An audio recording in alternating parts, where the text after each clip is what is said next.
I thought I'd do a food forest update video. This is June 8th and things are starting to come up and green up and all that. I just spent some time pruning and training our espellier trees to the wires. This one I'm just kind of deciding what branch to put on the top wire. And then you prune everything else out, except anything that's kind of growing upwards, you prune to 6 buds, and then that'll be your fruiting spurs for next year. So there's lots of YouTube videos on espaliers, but it's kind of neat. Takes a while to learn, but and it's a lot of pruning, but it's kind of nice because you get less fruit, but you can have more variety. Because who needs, 300 fruit from one tree, and when trees are too tall and you have to get on a ladder to get them, it's no fun, so it's a good way to do it.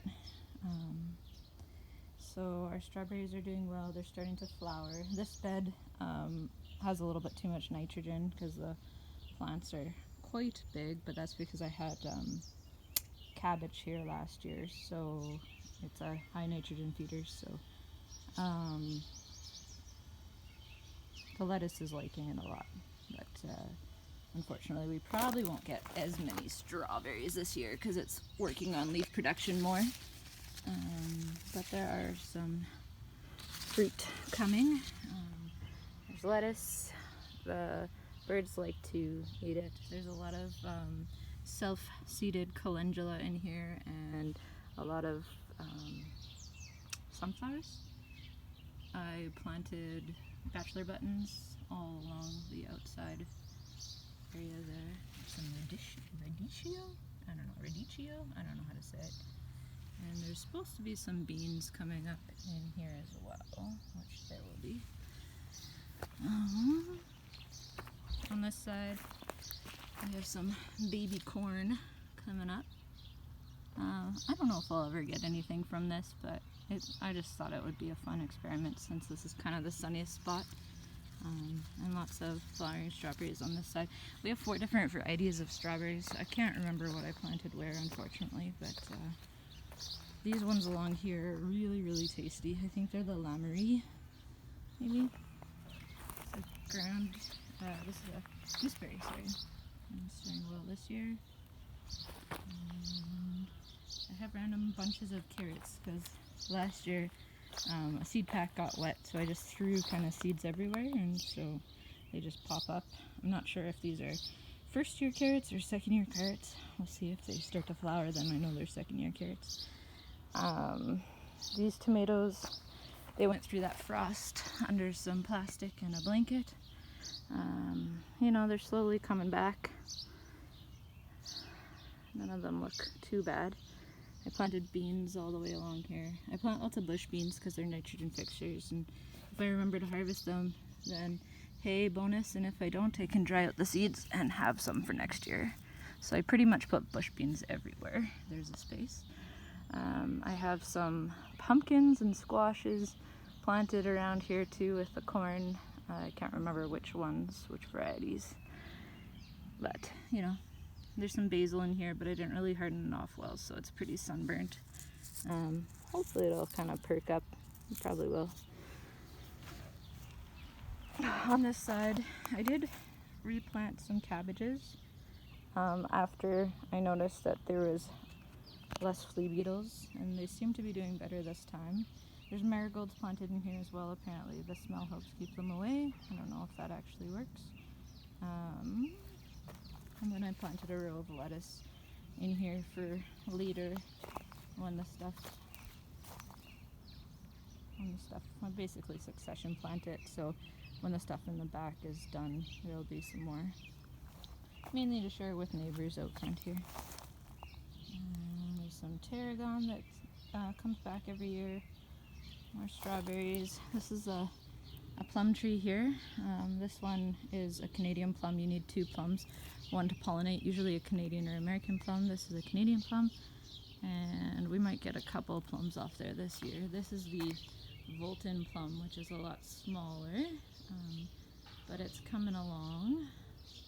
Apparently it's a very, very good producer once it gets going. Here, I believe I planted some kind of squash. I haven't seen it come up yet. There's a sunflower coming up and some other things, I'm not sure. An aronia berry. This grape is always the slowest to start, but then it does really well once it gets going. So it's starting to get going there. There's some ground cherries. Looks like some bee balm came back from last year in several spots, which is good because the year before it never came back. The Evans cherry is doing really well.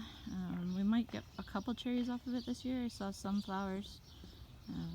Probably next year will be the first real harvest. Asparagus, I picked this bunch quite a bit, so I'm just kind of letting it go to seed. There's still some quite skinny spears, so I just want them to get more energy in the roots. So you let them fern up and you leave the ferns till they turn brown before you cut them off, and that allows them to store energy in the roots for next year. So we got a fair amount of asparagus this year, plus the backyard asparagus is just starting to, we're starting to harvest back there as well. So it's kind of nice to have it in several spots because based on how sheltered it is and stuff, it, you get different times, so your asparagus season is longer.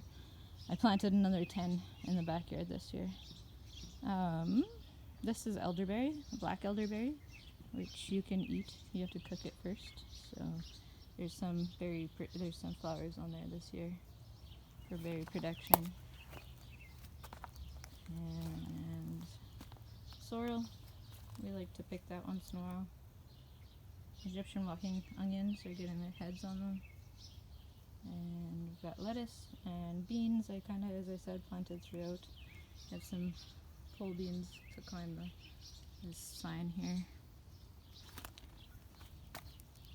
In here we've got a couple more tomatoes, some flowers, some hostas, some strawberries, some sour cherries, some asters. Look like they're gonna bloom soon. Hazelnut's doing good this year. It'll start probably really putting on growth in the next year.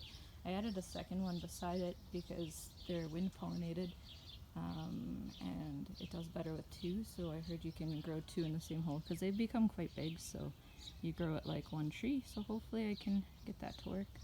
I also put bush beans all along this end as well, and there's Reagan's fort.